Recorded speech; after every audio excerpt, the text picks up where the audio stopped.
And this appropriations bill, the cost overruns and lack of value for money is a major issue, Minister. One of the most glaring issues with the Appropriations Bill 2024 is the persistent problem of cost overruns. I mean persistent. Projects across multiple departments routinely exceed their initial budgets, often by substantial margins. For instance, the Department of Defence has seen numerous projects balloon in costs with little or no accountability for the overruns. The pattern is not limited to defence infrastructure projects. The Department of Transportation frequently exceed their budgets, leading to a waste of taxpayers' money. The lack of value for money is another crucial issue. Despite substantial funds allocated, the outcomes often fall short of expectations. The healthcare sector, for example, my God, can we just even look at it? As I said today, earlier, I came in here in 07, the health budget was 7 billion. It's now 26.5. And there's cost overruns every year. And you've been in the Department of Public Expenditure for a long time, and now you're back in it again. So these overruns are just unbelievable. As I said, it also highlights the allocation of, for the upcoming fiscal year. But it's lack of accountability. A fundamental issue underpinning the problem is the lack of accountability. Departments and agencies often operate with minimal oversight, leading to mismanagement and inefficiencies. The absence of stringent accountability measures means that those responsible for cost overruns and poor value for money face little or no consequences. And that is not acceptable. I'm a small business person. Any small business person or any business person couldn't operate in this small or big. This culture of impunity must be addressed if we are to see any meaningful improvements in the government spending. It must be. It can't have impunity. It must be responsibility. Secretary Generals of the departments, I'm not naming anyone, are well paid. Well paid. So you'd imagine that they'd be have experience enough to watch this. And it's just simply unacceptable. The Appropriation Bill 2024, while necessary for funding government operation, exposes deep-seated issues of cost overruns, lack of value for our money and government overspending. Without significant reforms to enhance accountability and ensure efficient use of funds, these problems will continue to undermine public trust and waste taxpayers' money. It's imperative that the government takes decisive action, but I don't think you will. Just take the Children's Hospital. My goodness. My goodness. And as I said, Professor Jimmy Sheehan and indeed others came in here and told us that they would build a hospital in the M50 where we had a site of 70 acres and they'd build it for 1.1, for between 900 million and 1.1 billion. And they'd do it in 11 months to 13 months. And they also pointed out that day that at this, what we're going ahead now here, they warned of it. For anybody who was invited to AV Rome, you were as well, Minister, to hear that the equipment would be obsolete at the time it was built. And here we are, 6, 7, 8 years later, and the equipment, of course, will be obsolete. That is shameful, to put that in the wrong place, and with no helipads, a small helipad for light craft on a calm day. That's the most massive one. And we take then, everywhere you go and knock on the door, the bike shed. Like, someone has to be accountable. Every minister said, no, I knew nothing about it, he shouldn't know nothing about it, he's angry over it, it shouldn't happen, it won't happen again, we get the usual stuff. No one accountable. Somebody, the procurement officer and his superiors must be responsible for it. Have to be responsible for it. Then the HUTCAM, the security here going into Egg House, and no one responsible for that. This is not acceptable. In any private company, heads will roll, full stop. And they couldn't argue the toss because you can't. First of all, it wouldn't happen, because the company wouldn't keep functioning. So how come the government projects are a soft touch? As I said, on the national roads, when they were built the motorway, the M8, they all came in under CISC and road bridge. They came in under budget and ahead of time. The different aspects of it. It was well publicised and well acknowledged at the time, rightly so. And I saw the way they worked and built those. So why are we allowed since to be such laggards and allow this to happen? And then the funding going back to departments, Minister. As I said, Minister Barrett talked about the money going back in sport. I think they said 24 million. I know that clubs, even my own club in Newcastle, have money allocated with 2 years. And unfortunately, Board Penola turned down their planning application yesterday. So that's kind of funny, we'll probably have to return it. I can understand that with projects. But 24 million is a lot of money. I was talking about a couple of 100,000. So we know there's issues like that, and there has to be planning and tick boxes.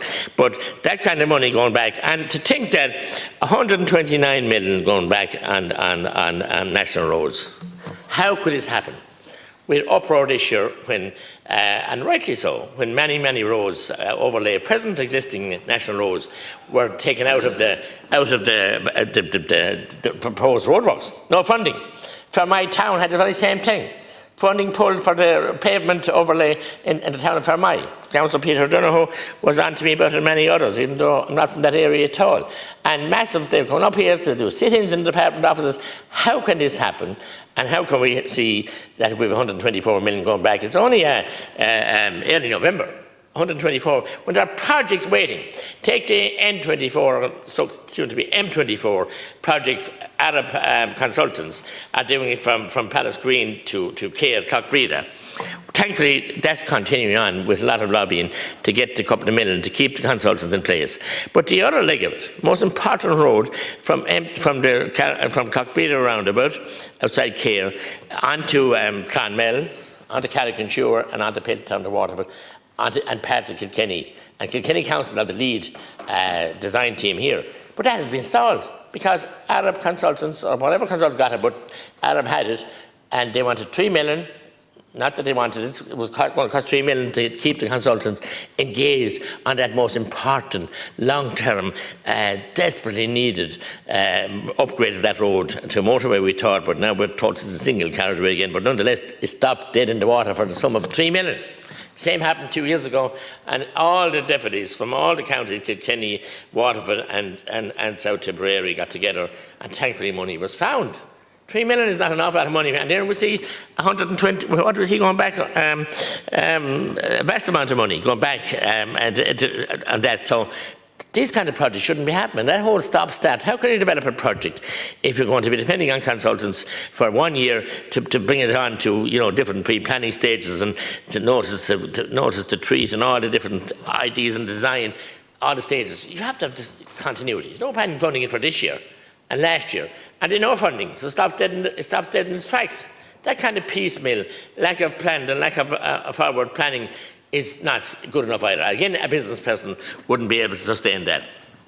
And as I said, someone must be responsible. You as Minister and the Taoiseach and all the ministers are, the book stops there, but it stops equally with the Secretary-General of those departments. And I saw when your Secretary General and your department at one stage was asked to move to health, and he got a huge increase in wages. But that wouldn't happen in any private sector because it couldn't happen. I think just 20,000 was of an increase on top of already exorbitant wage. So what's so special about these people? I mean, they do a job and they're paid to do a job, and they must have the competence. But when there's answers, when we can't go out and face the public, who's responsible for the bicycle shed? Who's responsible for the hood egg house? Who was responsible for the printer that wouldn't fit in to the printers? And I thank the printers for all the work they do for us. Who could procure an item that wouldn't fit? Who was responsible for procuring the loose that wouldn't fit over O'Connell Bridge and block the traffic? Where is the joined up thinking here? So somebody must be held accountable. We are the people out there entrusted by the people, and I'm thankful to the people of Tipperary for supporting me to get in here, ask these questions. But this just beggars belief that we go back down and we have to wave our hands at the door. We don't know. Nobody's responsible. Nobody's responsible. Nobody knows who. That's not acceptable in a so-called elected. It's not a dictatorship we're up in. We have to be held accountable, and you have to be held accountable, and by in turn, Secretary Generals and senior officials have to be held accountable. Nobody, and there's no.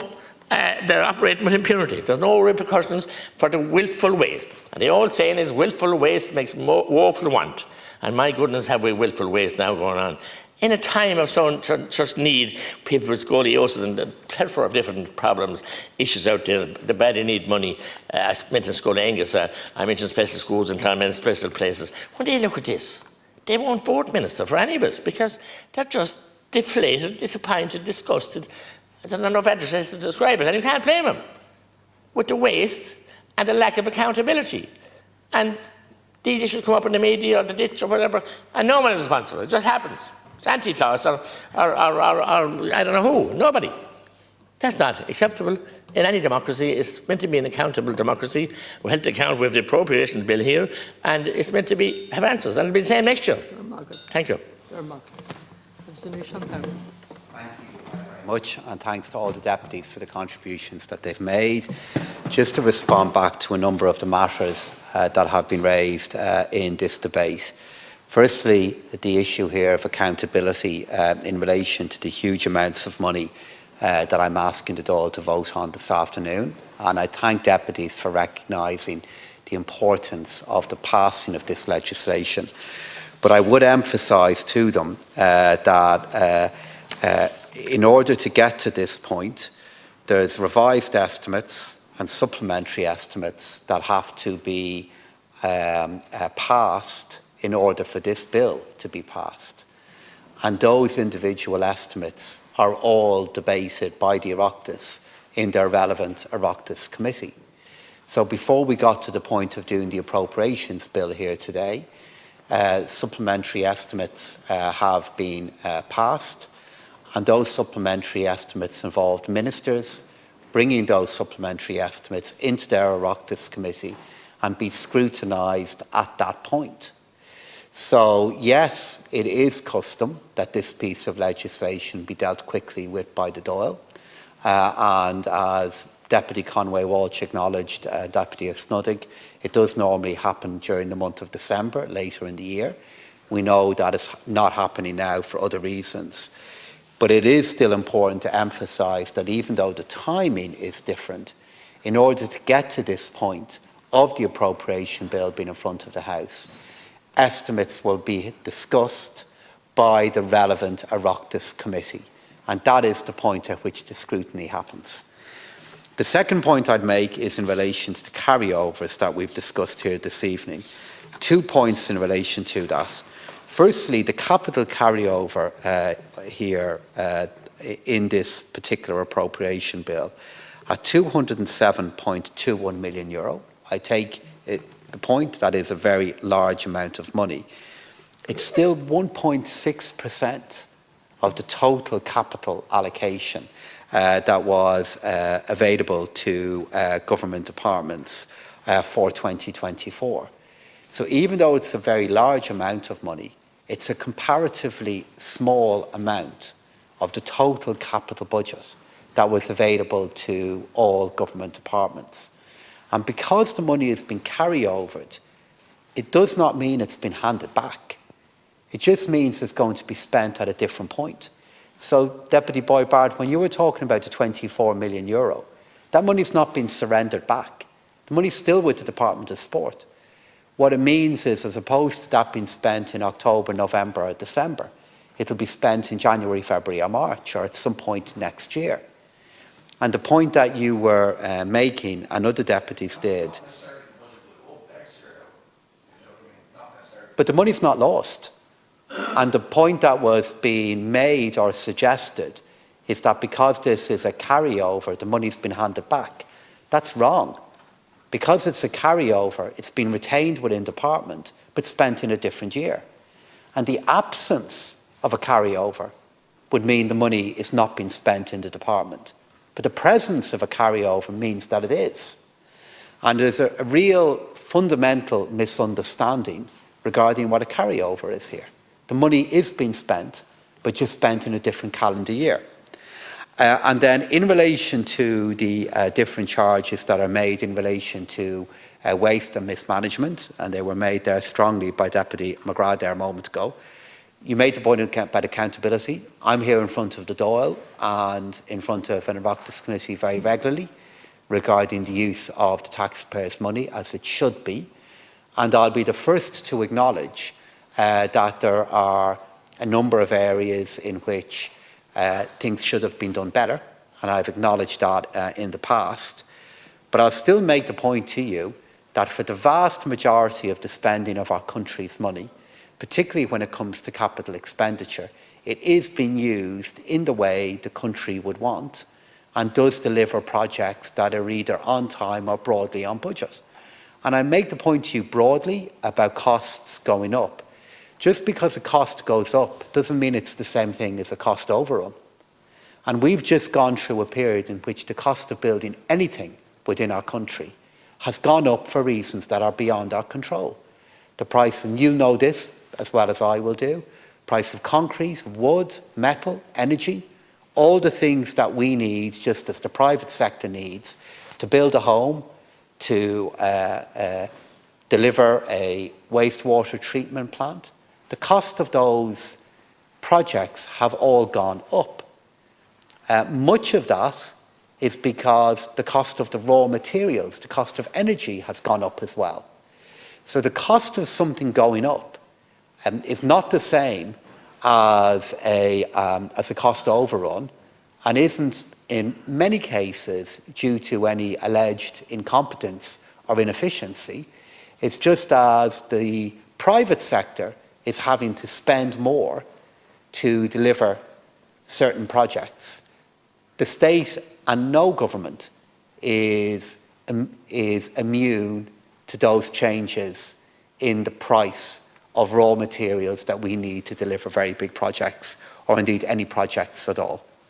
And then finally, in relation to the point that was made by Deputy Boyd Barrett there, in relation to a state construction company, and look forward to having a debate with you in the coming weeks in relation to that.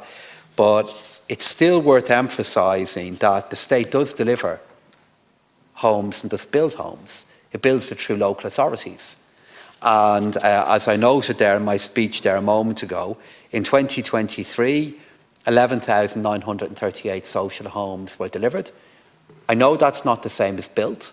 I know many of them were purchased, but the majority of them were built by the state. They were built by local authorities, which, as you know as well as I, are units or parts of the state. So while there is definitely a discussion to be had regarding a state construction company, and I'll have that debate with you, I am right. No, I am right. I know I'm right about it, and I'm weary of making points with absolute certainty. But the point I'm making to you is the state is directly involved in building homes. It does it through local authorities. And out of that 11,938 homes, the majority of them would have been direct builds by local authorities, which is the state. That's the argument that I'm making to you. And to suggest that the state is not involved in directly building homes would be wrong. But even if that state body was set up that you're referring to, it would still have to buy concrete. It would still have to employ people at rates that are comparable to what is in the private sector. Otherwise, those people won't work for the state. So it may well be the case that in the argument, the organisation that you're making the case for, there wouldn't be a profit, there wouldn't be a marketing, all of which you acknowledge there, but they're only a comparatively small part of the cost of building a home at the moment. And the state would have to deal with all of the other costs that any private sector company is dealing with at the moment, and our local authorities are currently dealing with. So, as I said at the very beginning, I just want to thank all deputies for their recognition of the importance of passing this legislation, to acknowledge that this debate is comparatively short, given the amount of money involved in this bill, but just to emphasise again, last Count Corla, that all the different strands of this funding have been debated elsewhere within the Oireachtas, and thank you for your cooperation.